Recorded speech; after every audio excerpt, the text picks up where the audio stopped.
o presidente dos Estados Unidos, Donald Trump, ele discursou no Fórum Econômico Mundial, que acontece em Davos, e no meio dessa pressão que tem sobre a Groenlândia. O discurso do Trump durou mais ou menos 1 hora e ele falou que descartou o uso de forças pelo domínio da Groenlândia, o que já demonstra aí uma tentativa de trazer ali um diálogo mais importante a respeito, né, do que está acontecendo no mundo, mas exigiu, essa aqui é uma parte importante, negociações imediatas para a compra do território que pertence à Dinamarca.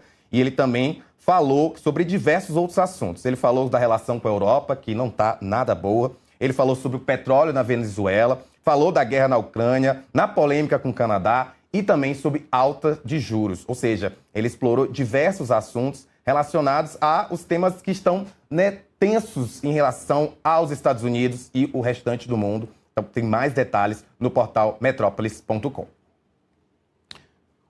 Hora de falarmos sobre as principais notícias pelo mundo com o nosso analista de política internacional, Urian Fancelli. Entre os assuntos de hoje, claro, temos as repercussões sobre a entrevista de Trump envolvendo Lula, a Groenlândia, Venezuela e o Fórum Econômico de Davos. E é justamente por esse fórum que eu gostaria de começar nosso papo, Urian. Ele pode ser um marco no relacionamento entre Trump e os líderes europeus, principalmente com o presidente francês Emmanuel Macron. Queria entender, primeiro, que você traga para a gente qual a sua análise desse discurso de mais de 1 hora em que o Trump abordou diversos assuntos, como também a relação dele com a Europa. A todos, eu acho que o que ficou claro é que o Donald Trump ele tentou, pelo menos no atual momento, reduzir a temperatura ao dizer que não vai usar força na Groenlândia, que não vai tentar tomar força militarmente, mas ele manteve intacta aquela lógica de coerção política, né? De coerção econômica. Então, nesse aspecto, a vontade dele de tentar anexar ou ocupar a Groenlândia, ela se mantém a mesma.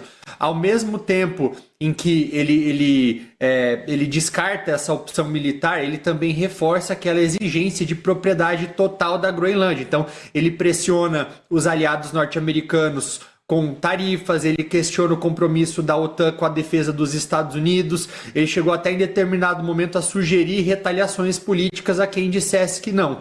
Então, é um discurso que ele pode dar ali um respiro para os líderes europeus, porque eles entendem que, pelo menos nesse momento, o Trump ele não está abertamente falando em algum tipo de ação militar. Por outro lado, não foi um discurso apaziguador, no sentido de dizer que agora ele quer paz, que ele vai deixar essa questão da Groenlândia de lado. Pelo contrário, ele continua ainda pintando a Europa como um continente decadente, que está perdendo muito da sua essência, das suas tradições por conta da imigração. É um discurso que já tinha sido feito minimamente pelo J.D. Vance no ano passado. Até teve uma conferência bastante importante, que é a Conferência de Munique, na Alemanha, e o J.D. Vance ele disse naquele contexto que a maior ameaça contra a Europa ela vem de dentro.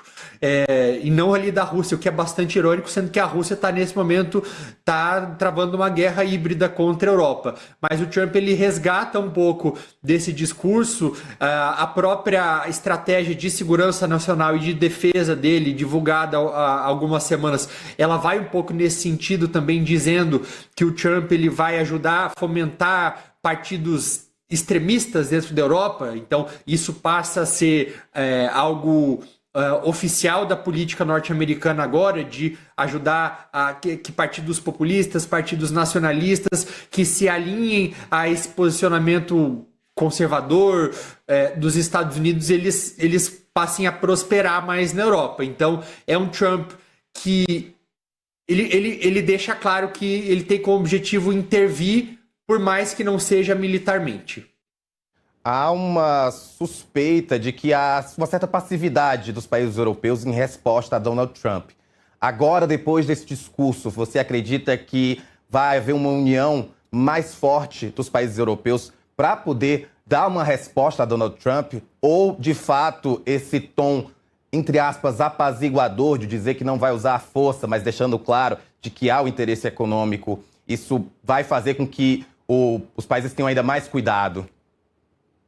Eu não consigo dizer se vai haver um tom mais unificado entre as lideranças europeias, até mesmo porque a gente tem observado nos diferentes contextos que muitas vezes cada um está defendendo seu próprio interesse. É o caso, por exemplo, da questão do acordo do Mercosul com a União Europeia, por exemplo, que a gente vê a Alemanha defendendo o acordo e a França tentando barrar, inclusive com essa notícia que sai da possível judicialização desse acordo. E em relação à postura diante dos Estados Unidos, o que a gente observa é que durante muito tempo, ou seja, desde janeiro do ano passado, quando o Trump assume, a postura tinha sido de tentar sempre conquistar o Trump com bajulação, dando, até ouvi essa expressão em uma análise lá de fora, dizendo o seguinte, dando shiny things, ou seja, coisas brilhantes, objetos brilhantes para o Trump, medalhas, certificados, ou seja, qualquer coisa que pudesse fazer um carinho ali no ego dele. E se algo ficou claro, Rafael, é que isso não tem funcionado. Por quê? Porque agora ele volta com essa história de bater de frente com a Europa. Os Estados Unidos, que até mesmo no ano passado eles afirmaram um acordo com os europeus, em que os americanos eles prometeram ali 15% apenas de tarifas contra os europeus. E em troca, os europeus iriam comprar mais dos Estados Unidos, basicamente. Foi um acordo que foi visto como uma humilhação para a Europa. Nem todo mundo dentro da Europa estava feliz com isso. Inclusive, quando os europeus falam de suspender esse acordo, muitos acabaram até mesmo comemorando agora, recentemente, diante das ameaças do Trump sobre a Groenlândia. Então, o Trump, ao mesmo tempo, ele deixa claro que mesmo questões que estavam resolvidas, entre aspas, né, como era o caso dessa ameaça de tarifa contra a Europa, não são decisões permanentes. Ele pode voltar atrás, como fez agora, ameaçando novas tarifas com novos pretextos. O pretexto agora não é o comércio injusto, mas sim a questão da Groenlândia. E eu acho que isso manda um sinal bastante preocupante para o mundo inteiro. Para o Brasil, inclusive, que um compromisso firmado hoje ele pode ser facilmente descartado amanhã, porque o Donald Trump pode simplesmente aparecer com um novo pretexto. Houve um endurecimento do tom entre algumas lideranças específicas, como é o caso do Macron, que tem defendido, inclusive, que a Europa responda a tudo isso com a aplicação de um instrumento anticoerção, que teria como alvo principal as empresas norte-americanas que atuam na Europa, mas sem consenso ainda. Brian, antes da gente continuar nosso papo, já que estamos falando sobre o Trump e a relação com a Groenlândia, a gente vai passar, então, o momento em que ele cita o país e de que não deve usar armamentos militares durante o discurso dele lá em Davos. Vamos ver. We never asked for anything, and we never got anything. We probably won't get anything unless I decide to use excessive strength and force, where we would be, frankly, unstoppable. But I won't do that. Okay? Now everyone's saying, oh, good. That's probably the biggest statement I made, because people thought I would use force. I don't have to use force. I don't want to use force. I won't use force. All the United States is asking for is a place called Greenland, where we already had it as a trustee, but respectfully returned it back to Denmark not long ago after we defeated the Germans, the Japanese, the Italians, and others in World War II. We gave it back to them. We were a powerful force then, but we are a much more powerful force now. Urian, apesar dele dizer que não pretende usar essa força, o discurso ele parece caminhar para outro caminho. Ele, na verdade, se coloca como um fiador. Se vocês não me derem o que eu quero, eu vou ter que fazer, não quero fazer. O quão isso, nas entrelinhas, ou mesmo diretamente, né, passa um recado para os países da Europa e, de novo, acabo que entra de novo naquela pergunta, mas então acaba repetindo. O que é que a gente pode esperar de resposta do mundo, já que acaba sendo um discurso até em tom ameaçador? O que a gente pode esperar também não consigo responder, eu digo que o que eu acredito que deveria ser feito. E o que eu acredito que deveria ser feito seria uma resposta dura da Europa. O Trump ele não respeita quem fala manso com ele. Até mesmo teve um artigo que eu li na semana passada no Financial Times que dizia justamente que o Trump ele só passou a respeitar aquelas lideranças que em determinado momento bateram de frente. Cita até o caso do Xi Jinping, presidente da China, e o caso do presidente Lula no Brasil. Então a Europa ela precisa de fato bater de frente, ela precisa aumentar o tom, ela precisa ameaçar a imposição de tarifas, ela precisa ameaçar atingir empresas norte-americanas, as big techs. Isso é extremamente necessário porque mexe diretamente com quem está ali muito próximo do poder, muito próximo do Donald Trump. E eu entendo as dificuldades disso, porque a questão para a Europa ela é diferente para o Brasil e para a China também, até mesmo porque a Europa ela tem algo em jogo que é a sua própria segurança, da qual ela depende também dos Estados Unidos. Mas a maneira dele ganhar, enfim, o respeito dessas lideranças vai ser apenas agindo dessa maneira. Então, eu acredito que esse é o primeiro ponto, o Rafael. Durante o discurso de abertura do fórum em Davos, o Macron fez críticas, à atual situação mundial, falou sobre autocracias, do poder mais forte, pediu mais diálogos. Muitos especialistas entenderam que a fala foi direcionada para os Estados Unidos, mesmo sem citar o país. O que é que você acha que aconteceu nesse momento? Só que antes, vamos ouvir então a sonora do Macron, por favor. O Metrópolis veio até... It's clear that we are reaching a time of instability, of unbalances, both from the security and defense point of view and the economic point of view. Look at the situation where we are. I mean, a shift towards autocracy against democracy, more violence, more than 60 wars in 2024, an absolute record, even if I understood a few of them were fixed. And conflict has become normalized, hybrid, expanding into new domains, space, digital, information, cyber, trade, and so on. It's as well a shift towards a world without rules, where international law is trampled underfoot, and where the only law that seems to matter is that of the strongest, and imperial ambitions are resurfacing. Obviously, the Russian war of aggression against Ukraine, which will enter into its fourth year next month, and conflicts continue in the Middle East and across Africa. This is as well a shift towards a world without effective collective governance, and where multilateralism is weakened by powers that obstruct it or turn away from it, and rules are undermined. And I can multiply the examples of international bodies weakened or left by the key economies. A gente teve aí a fala do presidente francês Emmanuel Macron durante o Fórum de Davos.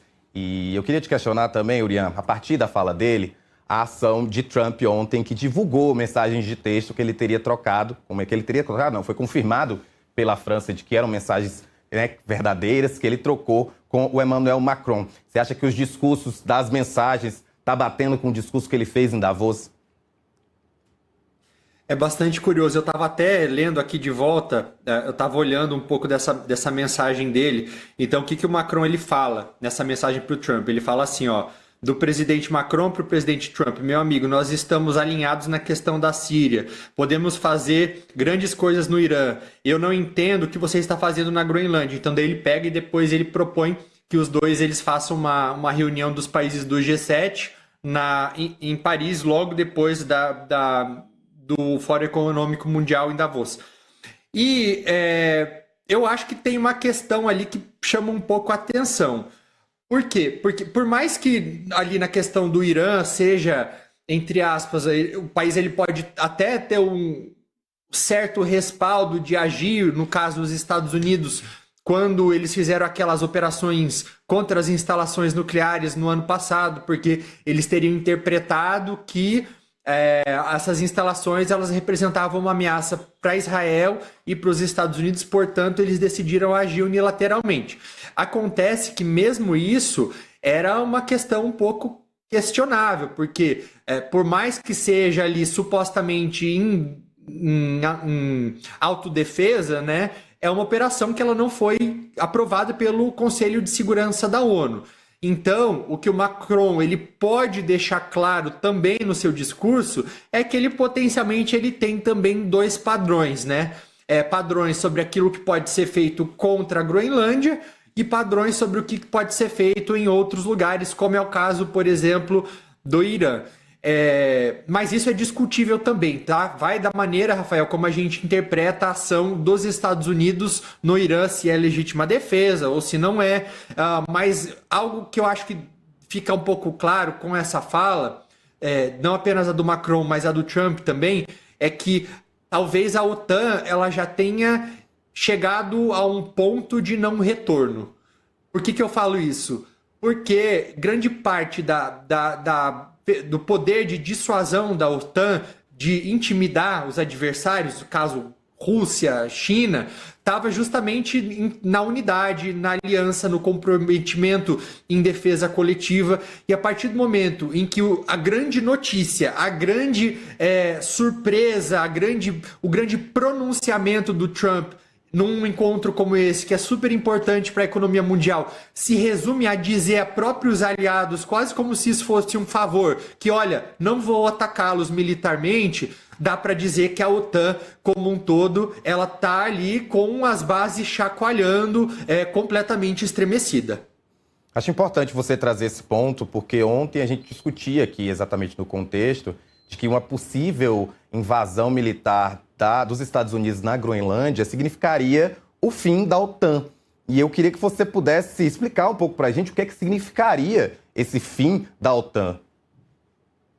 A OTAN ela foi desenhada para conter uma ameaça externa, ou seja, de qualquer país que não faça parte do bloco.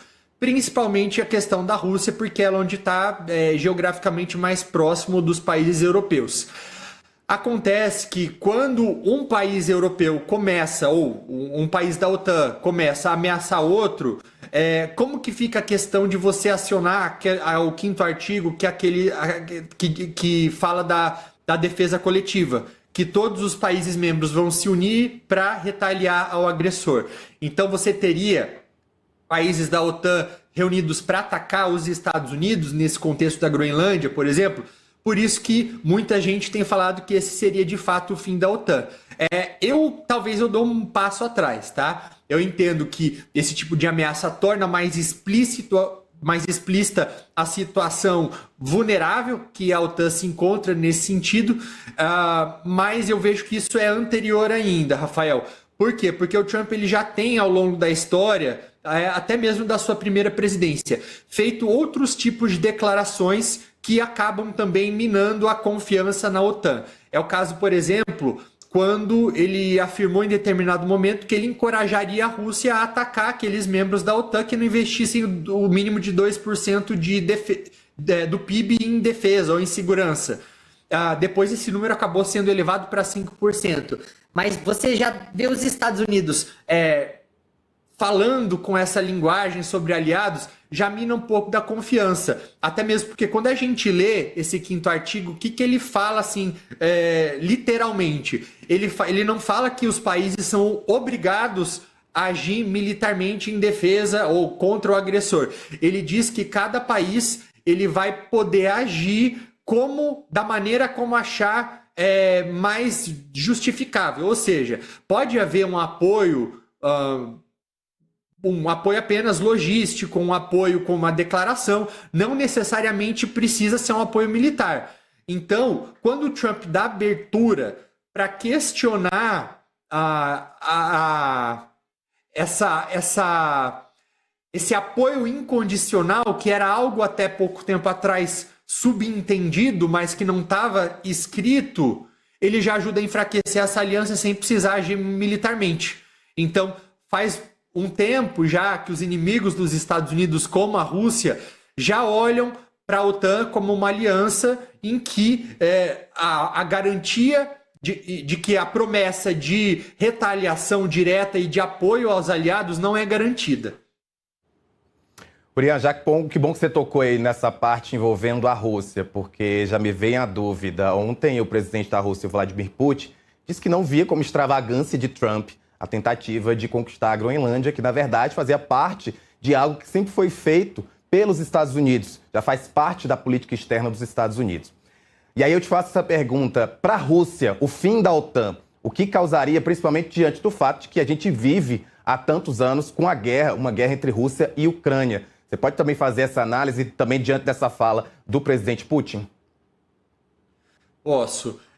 Eu acho que tem dois pontos bastante importantes. O primeiro deles é que, para o Putin, obviamente, que os Estados Unidos agindo da mesma maneira como ele age na Ucrânia, inclusive eu estava até vendo uma notícia de que alguns diplomatas europeus estariam nos bastidores comparando o Donald Trump ao Putin, já por conta dessas ameaças que ele tem feito.